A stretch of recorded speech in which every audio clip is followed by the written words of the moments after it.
This is Echoes of the End. We're here on the PlayStation 5 Pro. Be sure to like the video, subscribing is great as well. So this is more of a double A adventure where you are kind of going through what is basically a God of War-like experience. You're solving puzzles, fighting the odd enemy, and attempting to work through what is a largely, well, a linear environment as you piece together kind of a long-standing mystery. You aim to protect someone that's close to you while working with someone that is dealing with their own loss and kind of connecting with them along this journey.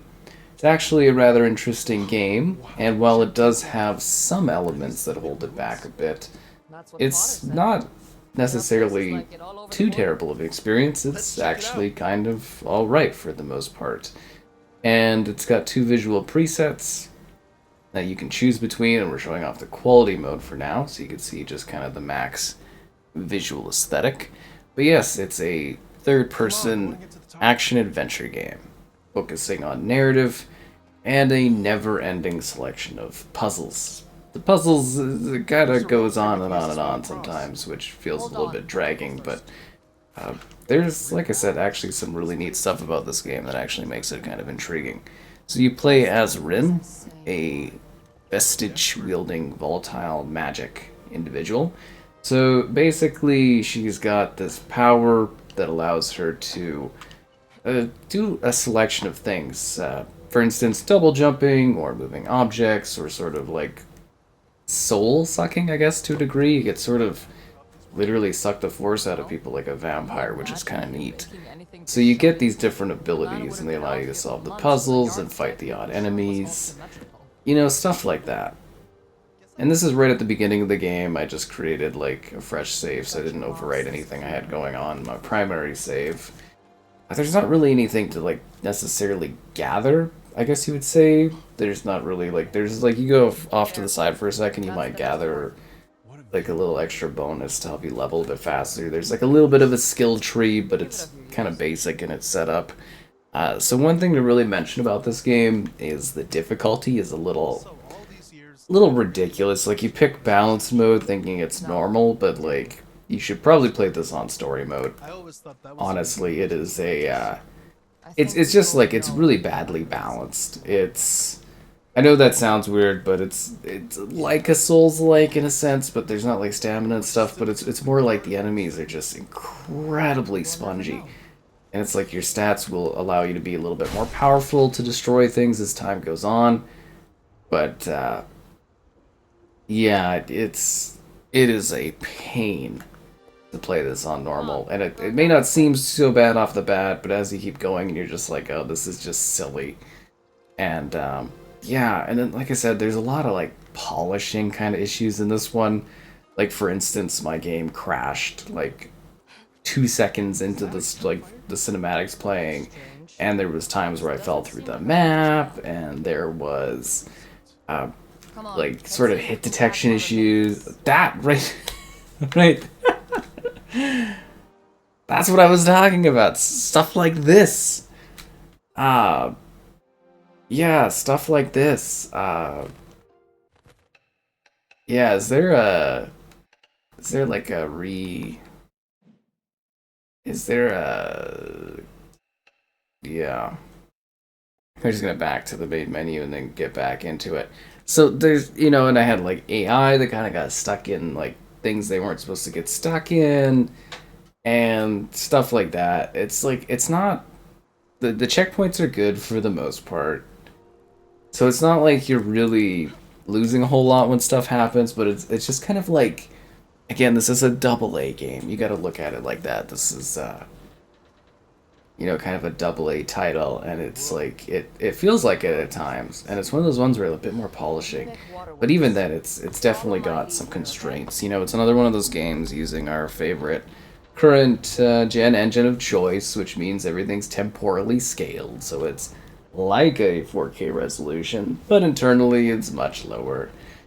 They're always usually like 1080 or higher, and it's like, this gives you 30 FPS. I would recommend playing it with the favor the performance mode.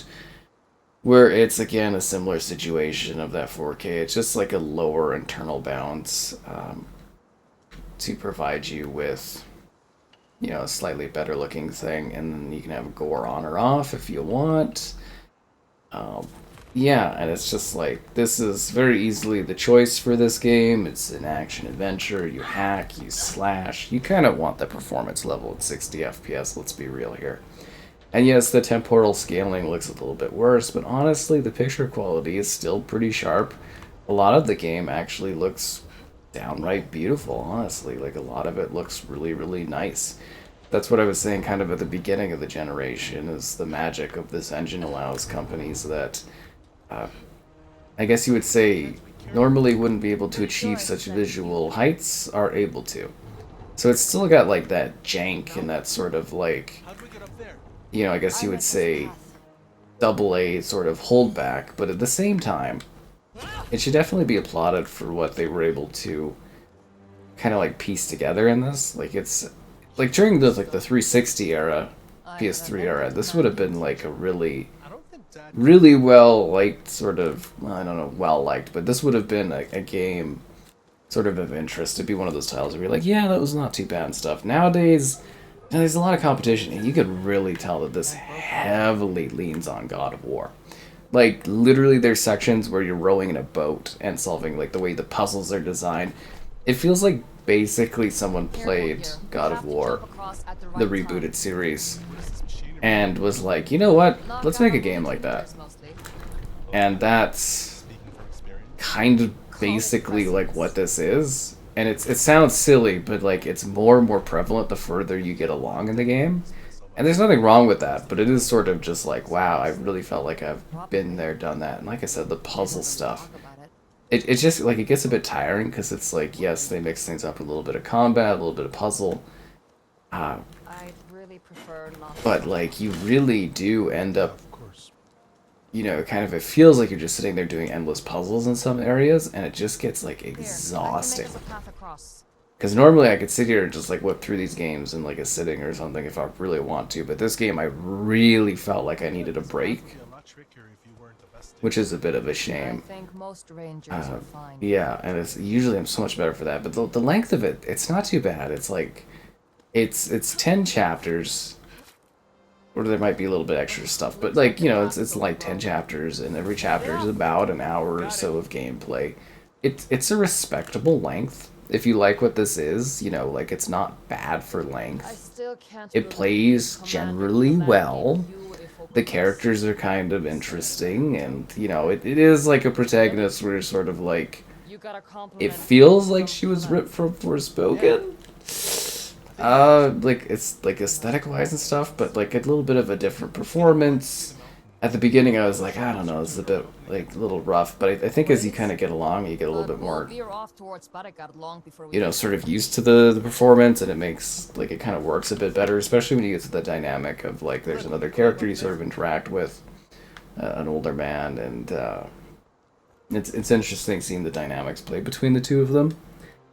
And that's where I kind of wrap it back around to the idea that, like, you know, this engine really allows developers, if they want to really punch above their weight class in terms of like visual stuff, but it feels, you know, it feels like something that's a little bit rougher to like some of the animation, some of the clipping, some like when you're sliding down hills, it's kind of awkward. But at the same time, I do applaud this team for their, like, I believe this is like a debut or something for them. But like, I applaud them for things such as like some of the animation stuff during cinematics. Their cinematic direction is actually really, really great in this. Like, I'm kind of genuinely impressed by what they were able to achieve from that perspective. Like, some of the, like, again, some of the cinematics and stuff really do look excellent, and the quality of them is a lot better than I would have anticipated, and I think that's great. And some of the areas really do look great. I mean, in performance mode, you know, obviously the resolution has dropped a bit, but, you know, that fluidity is great. But it still looks pretty good here on the Pro. I mean, I think for the Pro they might have been able to push things further if they wanted to, but I think it looks good enough. It plays fine. Suit yourself. Uh, I'll meet you you up know, ahead. again, it's got that temporal fuzz, and it does look very similar visually to other games that are using this engine. And that's fine. What's really hilarious though is this is a game that heavily uses sort of like loading screens. It almost feels like it was for kind of last gen with the loading screen things. Because it may sound weird, but if you've played Gears of War 3, this game uses the exact same loading animation as that game, as so many other games do, where you're like lifting a log in order to get to the next area. And there is some other loading animations, and they do mix things up a bit more. But like, yeah, they literally reuse that animation like over and over again. It's not too bad, but it is noticeable, and it's kind of just, it's a funny thing for me. You could have died. And, yeah, so combat-wise, like I said, if you play this on the harder difficulty, like literally balanced, I don't even imagine harder than balanced mode, and it's just like, it is sponge. But like, battling is kind of neat. Like, you get a blast ability, you can kind of push things. Oh, I also want to really mention that this game has neat little things where occasionally you can make little side choices. They don't impact the game, really, if that makes sense, but they sort of like, you know, if there's a calm place by the lake, you get a prompt where it's like, hey, do you want to sit here and have like a little quick conversation and talk about things? And it sort of extends the story and the lore in a really nice way. So that kind of aspect was well done. Like, you just get these nice little moments of levity, if that makes sense. And I think they're very, very, like, well set up from that perspective. And also a really great sense of scale. Like, you can often see areas that you haven't been to yet, and kind of get an idea of a feel for them by kind of looking off into the distance. And the sense of scale in here is really quite impressive. Like, for instance, there's an area where you're sort of in this, like, we call it like a glacial area. I believe this is supposed to be inspired by Iceland as well, if I'm not mistaken. I believe I read that somewhere. Where it's supposed to be inspired by Iceland. And it's just sort of like you get this like almost glacial, like majestic water with ice everywhere, and like all these rocks. But you can like kind of look in the distance, and you can see ruins of like where you could end up going and stuff. And it's just kind of neat how that's done, as it allows you to see sort of where you're headed and where you're going. And it's a really good sense of scale, because a lot of games that are linear don't really offer that. And that's what's so interesting, is like they actually try to make you feel as though you can see off into the distance and be like, oh, okay, so that's where I might head if you look. A lot of people are just going to be running along the track and everything like that, but like, for instance, it's here, like you can actually see different parts of the map that you're going to end up going to and adventuring through. And I think that's, you know, really well done, honestly. You can just, like, okay, you have to use it here. Later on in the game, you can straight up just, like, cut through this barbed wire, and I was like, what is the point of this guy then? He was just giving him something to do. But you can look back there, and it's just, like, it's a great Looks like we found them. sense of scale. Like genuinely well done. You feel like you're in a large world. That's where, like, I kind of think that this team has, like, potential. Oh, and the executions could be really gnarly. Like, you can slice limbs and stuff and really do some intense hits, and it feels really cool when you're kind of doing the combat well, and it's not super sponge festy, and there's like parrying you can do, and yeah, that's what I was saying, is it feels like the team maybe was like trying to punch above their weight class, and I'd really like to see them kind of build upon things. See, that's kind of the shame a little bit about game development these days, is sort of like, it's really do or die on successes due to like time commitments and cost commitments.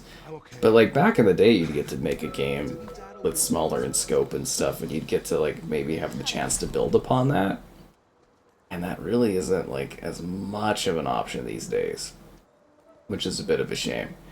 But yeah, no, I really see like a lot of potential here, even in this game itself. Like I'm mentioning it, it probably doesn't sound, you know, super appealing to be like, oh, well, you know, you fall through the map, or You know, there's like bugs with enemies and stuff, but like it's all playable. Like you can play through it, and as I said, it doesn't really take away from the experience. If anything, it's kind of like a little funny to see stuff like that. More than anything, which is entertaining. But yeah, no, it's not like bad, but like again, the puzzle stuff kind of weighs down and gets a little exhausting for me. I sit there and I'm often like, oh, there's titles that are like this that are a little bit more improved and a little bit better, but the game is still pretty fine. Like honestly, it's not. It's not bad. Like there's kind of like the potential in it. It's like I kind of like the characters and I kind of like the story, and you know, I will give it to them as far as like, yes, you're kind of doing repetitive stuff in some of the puzzle areas. At least they do change how you do each puzzle, how you approach everything. It's just like there was this one area with the water thing, and yes, there are stutters in this as well, as I'm sure you've been noticing. They're not too bad, but it's definitely something, you know, that you'll notice in this. But anyways, yeah, like I was saying, there's sort of like something nice about this, but at the same time I do see the limitations of it. And it's more if you're just looking for like a smaller, tighter story. Like, I don't even think the game time is really that tight, if you think about it. Like something that's, you know, like 10 plus hours and that's not bad, honestly. It just, yeah, I got to like this water area and you're just doing waterwork puzzles for like an hour straight, and it just kind of gets, even with the enemies sprinkled in, it's only like a few different enemies that you fight. And it just kind of gets a little... It kind of gets a little tiring. Aren't you supposed to destroy this for me? Yeah, there we go. There we go. Looks like there's more Dipster down there. But it's kind of a shame, because I hope it kind of sounds like it. I want to like it more than I necessarily do it sometimes, if that makes sense. Like, where I'm like, oh, I'm kind of annoyed or kind of tired with some of the stuff, like the puzzle stuff. But, like, I do find value in these types of games. It really reminds me, like I said, of something like the 360, PS3 era for these types of titles that would exist. Like, we don't really get a lot of AA space things, and especially ones that are genuinely trying to be ambitious. Like, I get what they're going for. I understand the setup. They actually do have some decent, like, storytelling and the character dynamics. These two... You know, it's interesting to kind of see it play out, but like it's a lot more intriguing to me when you start to connect between our lead here, Rin, and then this older guy. And those dynamics, I think, are much, much more interesting. They're supposed to be like a giant box. Oh, there we go. So yeah, those dynamics are more interesting to me. So that might be even more intriguing to you when you get to that part.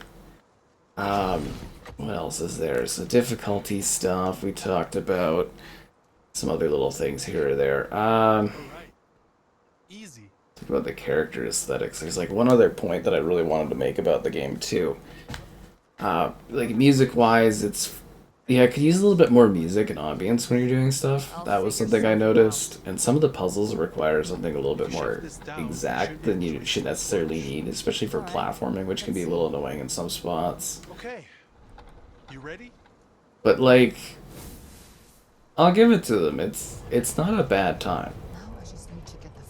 Like, it's one of those games where if you can find like this type of gameplay, and you can find the right balance for like value and time, I think you can have an okay experience with this.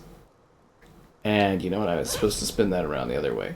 So it's really your expectations for what you want out of this game versus what it kind of provides, and I think you can have a generally decent time with this and feel as though you had a rewarding experience and the characters were interesting and the mystery was interesting enough. It's not really like a heavy mystery, but it's like an action thing, and if you play the right difficulty and the right setup, yeah, it's not bad. I think if the devs patch this up a bit, they balance the difficulty a little bit too, because again, it is ridiculous. If that's normal difficulty, apparently I'm a casual gamer. But yeah, I see the potential in this game, and I think some people could really like it, and I think you could do some interesting stuff with this world. And more like, I'd really like to see this developer try other stuff. It's neat. It has some, typical UE stuff, but it's not bad.